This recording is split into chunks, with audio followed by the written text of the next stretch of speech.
Mesdames, Messieurs, j'ai le grand privilège d'être, je dirais, presque couronné par les collègues qui vont parler dans ce séminaire les semaines prochaines.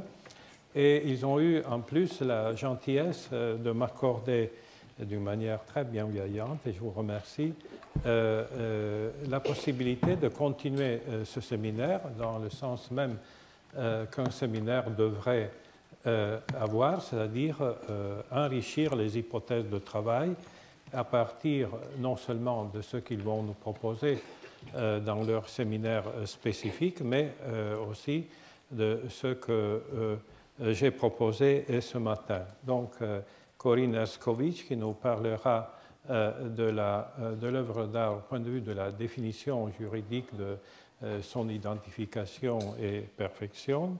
Valeria Giannetti qui nous parlera de infinito interminato, et donc d'inachèvement chez Leopardi, et Francisco Arauta qui nous parlera de Babel, mythe moderne. Donc, vous voyez, il y a là des possibilités multiples d'enrichir le discours que nous venons d'entamer.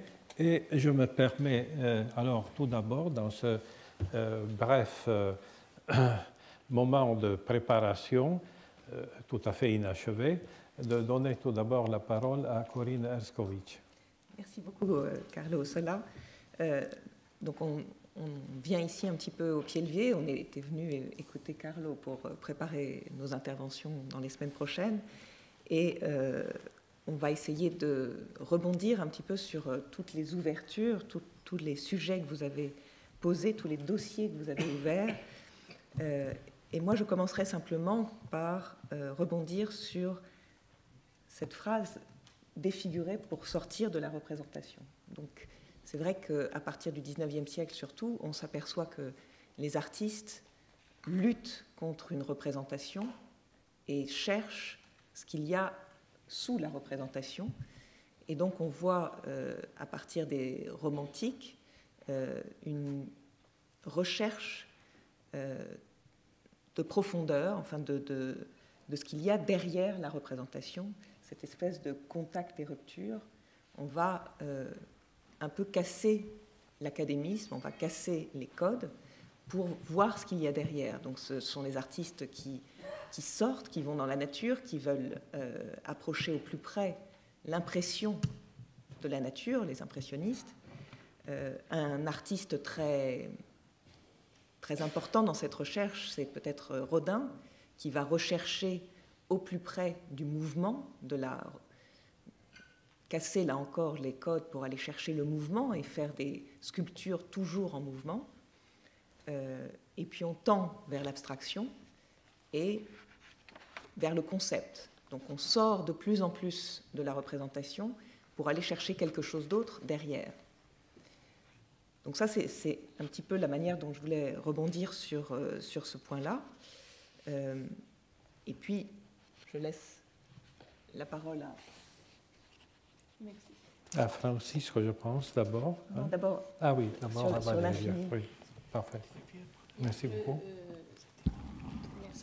Merci. Je vais donc inscrire mon intervention dans le socle d'une des dernières réflexions faites par Carlo aujourd'hui, l'achèvement et mimétisme, donc dans l'ordre de la représentation et non de l'authentique. Et je vous proposerai de travailler ensemble sur le champ sémantique du mot inachèvement chez Giacomo Leopardi, qui est un des plus grands poètes de l'Europe néo-latine, et plus particulièrement, donc, d'un côté, l'inachèvement en tant qu'imperfection, donc de imperfectum, ce qui nous amènera à faire référence aux théories de la perfectibilité et à illustrer la position tout à fait originale de Leopardi à ce sujet. Et de l'autre côté, l'inachèvement en tant que non fini, ce qui nous amènera aussi donc à la notion de l'indéfini chez Leopardi, donc comme concept poétique et épistémologique en même temps. D'accord, merci beaucoup, Francisco. Et bonjour, seulement quelque chose de complémentaire sur les interventions des collègues et la conférence de Carlo. Je reste sur les arguments que vous avez proposés. C'est juste Rilke au centre. Il passe 3 années comme secrétaire de Rodin et il écrit ses lettres sur ses âmes, pas comme un écrit autonome, mais à l'intérieur d'une correspondance avec sa femme. Et Rodin, comme argument, c'est ça comme laboratoire de ce que Carlo est présenté comme ce besoin de fuir de la représentation.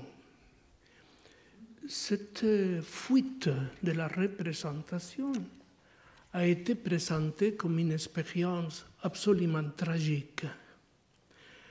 On oublie le monde et on construit contre le monde cette forme d'écriture qui sera toujours au-delà de ce que toujours la mimésis et la représentation a imposé comme forme d'art. Ce qui se transforme, c'est justement le concept d'art. Et entre ces derniers impressionnistes, Cézanne appartient à cette tradition. Et le final, les dernières Sainte Victoire, développées par Cézanne en 1910, se produit justement une transformation qui traverse pas seulement la peinture, pas seulement la sculpture, mais traverse toutes les arts.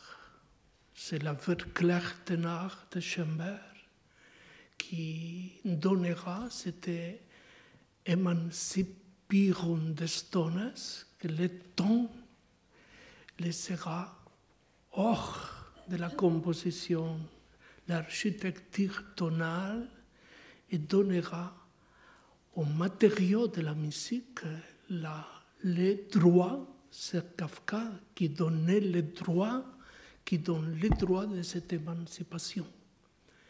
Et à partir de là, les concepts de représentation viennent substitués par les concepts de construction. Et la construction, ça devient déjà l'initium crucis de ce premier grand expériment que les premiers cubismes entre juin 1906 et juillet 1907, Picasso travaille seulement sur un tableau qui s'appelle Les Demoiselles d'Avignon. C'est le tableau fondateur de toute une époque et en plus de l'art. C'est l'inachevé qui vraiment s'y transforme dans la disponibilité que Carlo remarquait à la fin de ton intervention comme des matériaux, des morceaux vivants. C'est les morceaux vivants de char qui, dans ce cosmos de la représentation, qui exploite se perdent pour se redonner, se retrouver dans le contexte justement d'une construction intellectuelle. Oui, merci Francisco. Je voudrais reprendre, pour commencer notre approfondissement, ce passage que tu as fait, que vous avez fait en réalité les deux, de la représentation à la construction. C'est même le titre d'un mouvement allemand du XXe siècle. Il y a en effet dans cette tradition toute une recherche qui se fait aussi bien au point de vue des arts et de l'architecture que du point de vue de la poésie. Et je voudrais vous proposer déjà un texte de Francis Ponge qui est tiré de Pratiques d'écriture ou l'inachèvement perpétuel. Eh bien, il essaye d'expliquer pourquoi il a désormais choisi le parti pris des choses, qui sera aussi le titre même de l'un de ces volumes, de ce recueil. Et il dit la différence qui m'est apparue entre les récents textes catalogués comme poétiques, lézards, volets, araignées, cheminées d'usine et le parti pris des choses, vient de ce que j'y tente une élaboration des ressources dont j'ai découvert le principe avec le parti pris des choses. Et donc, il faut avorter les valeurs dès qu'elles sont formulées catégoriquement, mais la première chose à faire est pourtant de les dégager. Alors, nous avons ici, d'une manière condensée, tout un chemin des poétiques du monde contemporain. D'abord, faire éclater ou avorter les valeurs dès qu'elles sont formulées catégoriquement, c'est-à-dire quand elles peuvent être reconnues indépendamment de la expression singulière, mais qui se réfère donc à une formulation, pour ainsi dire, universelle et définitive. Et en tout cas, la première chose est dégager, constamment dégager, qu'il s'agisse éventuellement d'un éclat en morceaux ou qu'il s'agisse d'isoler, comme Ponge le fera dans son parti pris des choses, telle ou telle forme singulière qui reste évidemment, puisqu'elle n'est plus catégorique, indéfinissable et donc inachevée. Je vous fais un exemple concret en partant de ces formes, le caillou, la figue, le pain, etc. Eh bien, dès que vous isolez cet élément, c'est-à-dire quand un élément renonce à sa fonction catégorielle, vous n'avez plus la possibilité de le définir comme tel. On ne peut plus dire un caillou. Ce serait tel caillou retrouvé dans la telle plage ou au bord de telle rivière à tel moment avec tel soleil, etc., etc. Comme Italo Calvino le dit à propos de lecture d'une onde. Dès que vous renoncez à la catégorie onde et que vous essayez, comme M. Palomar le fait, de faire la lecture de telle onde qui est en train de passer, eh bien cela devient impossible au point de vue catégoriel et inachevé, inachevable au point de vue factuel, parce que cette onde est supprimée par l'autre qui vient, elle est effacée par l'autre qui se superpose, etc. Donc, de ma part, je retiens de votre conversation ce problème ultérieur, c'est-à-dire que l'inachèvement devient plus important au moment où la pensée créatrice renonce au XXe siècle à une définition catégorielle. Je ne suis pas en train de parler du caillou, parce que si je renonce à la catégorie, eh bien, il n'y aura plus qu'un immense éventail ponctuel, impossible à saisir ou définir, même avec tout le travail de précision que Ponge fera autour des différentes choses qu'il prend en examen, qu'il veut recréer par des termes les plus précis possibles du reste. Donc je crois que là, c'est aussi quelque chose d'important qui s'est produit au XXe siècle, c'est-à-dire le renoncement à l'aspect catégoriel non seulement des mots, mais aussi des représentations, et que donc ce qu'on va faire, c'est fait pour la première fois ici, seulement ici, est-ce que cela aura du sens? Pendant combien de temps? Pour combien de personnes? Etc. Donc, on est dans une espèce de précarité de signification qui a été du reste prise en charge dans le cours qu'il a donné au Collège de France par Anselme Kiefer dans son L'art survivra à ses ruines. Mais c'est vrai qu'à partir de quelques siècles, nous aurons une communication, un séminaire sur les dessins de Piranèse. C'est vrai qu'à partir au moins du XVIIIe, avec Piranèse, l'art ne peut pas ne pas prendre en charge ces ruines. D'où, en effet, cet effet constant d'inachèvement, d'impossibilité à achever. On le voit tout de suite chez Piranèse. Il y a des arcades qui terminent nulle part, il y a des murs qui sont fissurés partout, des escaliers qui ne terminent jamais, qui ne portent nulle part, on ne sait pas d'où on entre, où on sort, etc.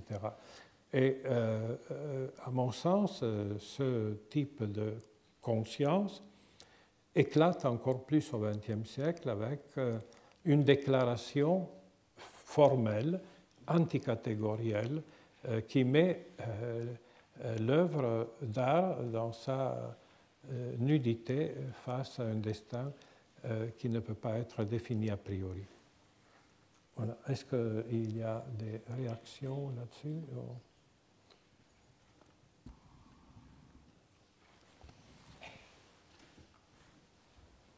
Votre référence à Piranesi reste très relevante dans la discussion sur l'inachevé. Et je crois que le professeur Franck, justement, centrera à cette problématique. L'importance des planches de Piranesi, c'est que pour la première fois, le regard sur l'antique devient plus proche de la vérité que de l'interprétation. Il ne faut pas reconstruire, comme fera tout de suite l'esprit néoclassique, une imitation. Mais il faudra faire tomber, laisser l'antique dans sa identité comme ruine. Il ne faut pas sauver la ruine. Ça, c'est le tragique de Piranesi. Parce que tout de suite, en 1754, après les fouilles de Herculano et quelques années plus tard, ça deviendra ce culte de l'antique. Et on peut voir comme les Anglais construisent ces maisons avec le style palladien, comment s'ouvre à Londres les premiers antiquariats. Et alors, on retrouve comme une nouvelle stratégie de modernité, cette imitation de l'antique.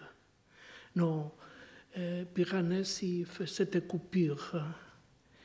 Et la vérité de la ruine, c'est d'être ruine. Et sa vérité, c'est Rilke même qui disait, c'est pas la ruine qui passe le temps à l'impronta, à la spur, à la, on peut dire, du temps. Et il faut respecter cette présence. Et vraiment, dans une perspective d'histoire des idées, la centralité de Piranesi, justement, nous produit une résistance à la mesure de la reproduction mimétique et enfin donner la vérité, ça veut dire l'essence à ce petit morceau qui encore, c'est le témoignage d'une époque, d'une histoire, d'un temps. Et vraiment que le contexte romain, ça nous précipite sur la interprétations contre surtout les grands théoriques de l'antique à l'occasion, que c'était Winckelmann. Il faut lire Piranesi versus Winckelmann. Dans les Gedanken, le texte fondamental de Winckelmann, on construit pour la première fois la théorie du canon antique. Et Piranesi, c'est le counterpoint de cette lecture. Non, c'est pas ça. Il faut laisser, on pas le reconstruira. Et même dans cette tradition, il faudra arriver à 18e, 19e, dans la grande tradition française, quand Viollet-le-Duc à Carcassonne, ou Viollet-le-Duc à Toulouse, ou à Notre-Dame, fera des acomptes pour dire on reconstruira, parce que nous restons mélancoliques de cette histoire-là, et on fera de sa part.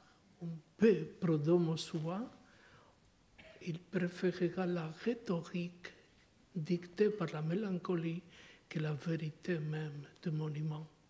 Ça, c'est son limite. Et que pour la tradition de la restauration, il y a des efforts formidables.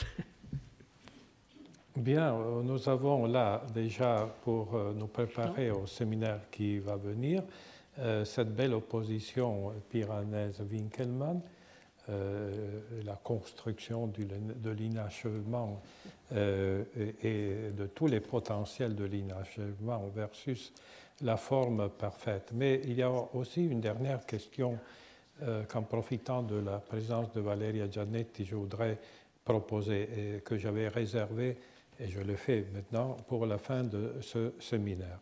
Est-ce que, à son tour, l'inachèvement est un genre? C'est-à-dire, est-ce que c'est une condition simplement qu'on peut définir et contrario en pensant à ce qui est achevé, ou bien est-ce que l'inachèvement a à son tour les caractères d'un genre littéraire ou artistique, etc. Je ne vais pas anticiper sur la conférence de mon collègue Christophe Franck, mais les 150 dessins nouveaux trouvés de Piranèse montreraient plutôt qu'il s'agit, en tout cas chez Piranèse, d'un vrai genre. Mais il y a aussi le côté littéraire. Et je voudrais, sans avancer les arguments de ton exposé, mais au moins rappeler que dans l'une des lettres de la fin de sa vie, Giacomo Leopardi écrit à Charles Breton, qui voulait traduire ses poèmes en français. Leopardi dit « Non, ça ne vaut pas la peine. En tout cas, dans ma vie, je n'ai fait que préluder. » D'où le fait que, en réalité, on pourrait penser à l'inachèvement aussi comme une forme, et spécialement au XIXe siècle, de prélude,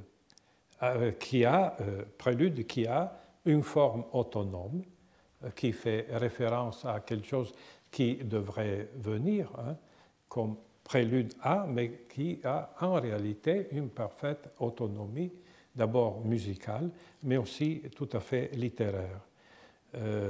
On peut très bien voir dans le Zibaldone de Leopardi le passage entre la préparation d'un texte ou la réflexion a posteriori que Leopardi fait sur les textes qu'il a écrits. Et avec cette respiration continue de la préparation au texte et à la réflexion sur le texte qui est achevé, est-il achevé?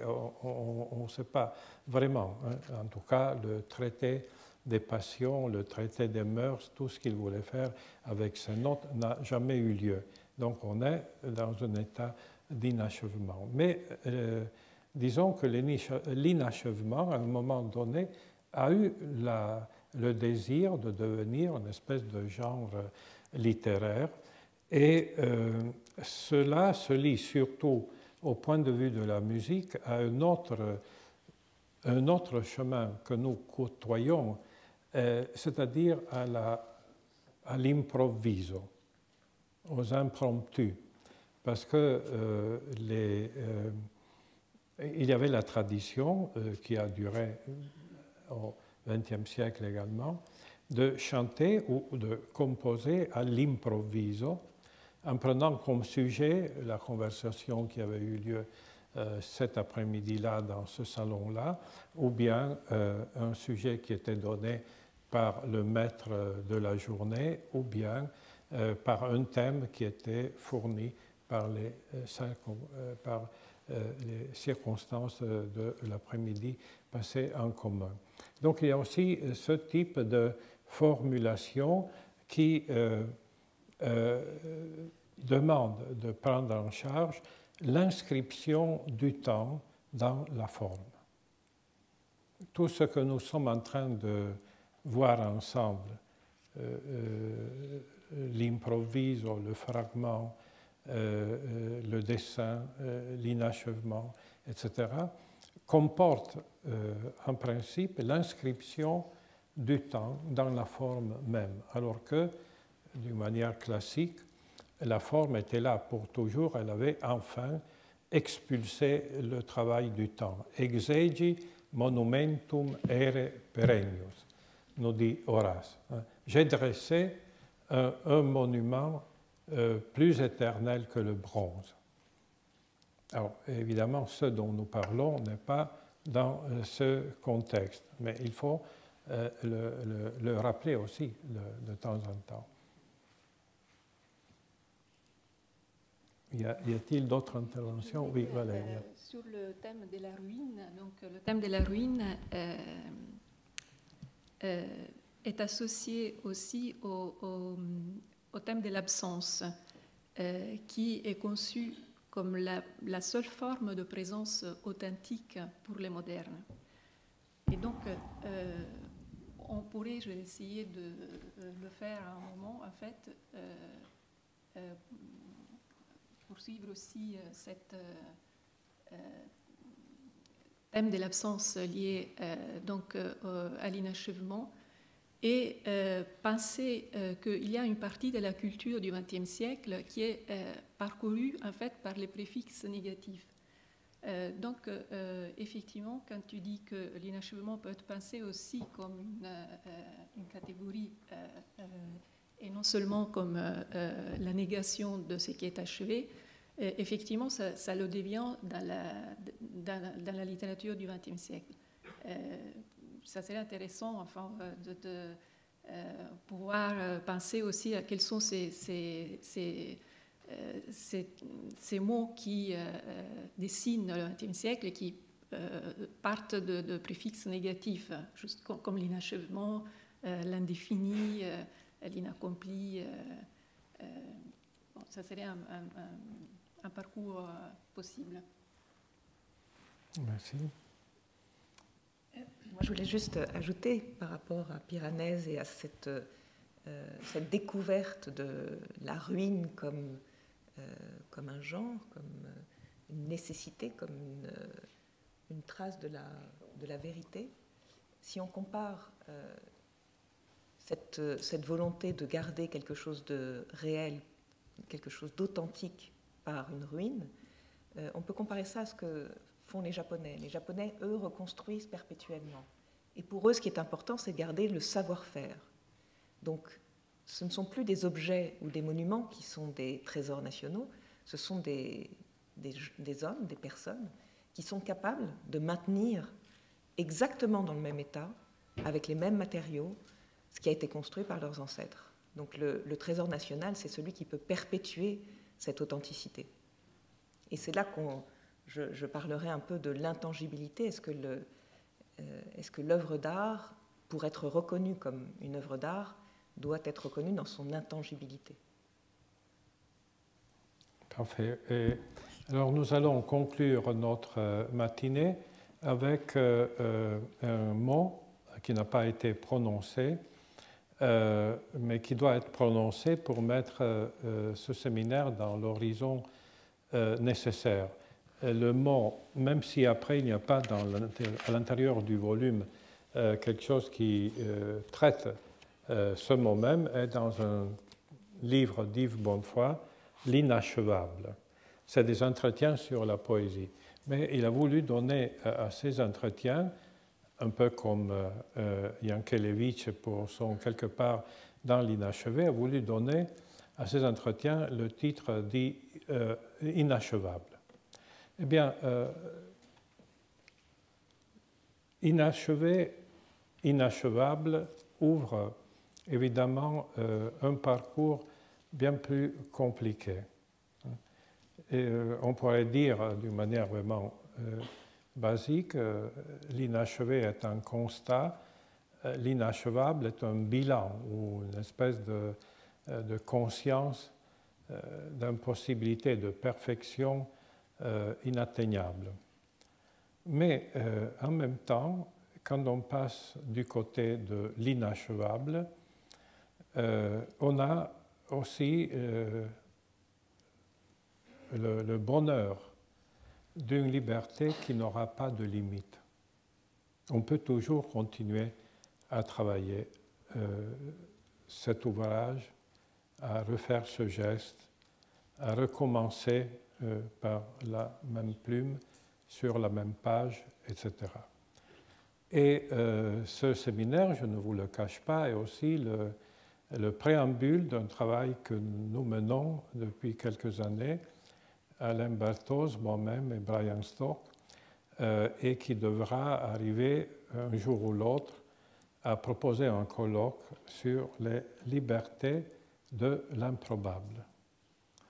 Vous voyez, il y a toute une espèce de série de catégories, l'inachèvement, l'inachevable, les libertés de l'improbable. Quel est le soubassement, enfin le problème qui se cache derrière? Ce n'est pas un jeu de mots. C'est le constat de plus en plus évident que le probable n'est plus un calcul de probabilité, mais simplement un appareillage de saisie. Nous devenons réellement, comme Michel de Certeau le disait, des fleuves chiffrés de la rue. Et tôt ou tard, nous aurons chacun un petit bouton magnétique qui nous dira ce que nous devenons à chaque instant. Ne nous le dira pas, le dira à la centrale des données. Hein. Et eh bien, cela pose des problèmes majeurs quant à la conscience de la liberté, à l'exercice de la liberté, au fait même d'être présent à son temps en condition de citoyen. Et donc, ce colloque, vous voyez, va un peu dans la direction de la mise en question de tout ce qui est au-delà du probable. Donc l'improbable est aussi une manière de participer de l'inachevable, etc. Enfin, tout ce qui peut échapper à une pure définition numérique. Je ne sais pas, parce qu'on y travaille depuis 2 ou 3 ans et à chaque fois il y a des nouvelles données philosophiques qui nous obligent à remodeler notre schéma, puisqu'on le fait avec d'autres collègues du Collège de France, mais tôt ou tard, nous arriverons à vous proposer ces libertés de l'improbable. Voilà, donc nous avons commencé par Jankélévitch, quelque part dans l'inachevé, nous terminons par l'inachevable et peut-être même par l'improbable. Je vous remercie infiniment de votre patience et je vous rappelle que la semaine prochaine, le 11 février, Michel Jarnay de l'Université de Genève nous parlera, comme je l'ai dit, du lecteur à l'œuvre, puis il y aura Corinne Escovitch. Nous aurons ensuite Benedetta Papasoli sur le plus inachevé des inachevables, c'est-à-dire les pensées de Pascal, et Christophe Franck que nous avons déjà évoqué, Valeria Giannetti et Francisco Arauta. Luciano Canfora va terminer nos séminaires avec le projet d'info à partir d'un papyrus inachevé. Donc là, c'est la volonté humaine qui, par imitation et pour d'autres raisons, travaille sur le concept même d'inachevé. Donc ce sera une imbrication ultérieure de notre sujet. Voilà le déroulé à venir et je remercie infiniment de votre patience et je remercie mes collègues et amis. Voilà.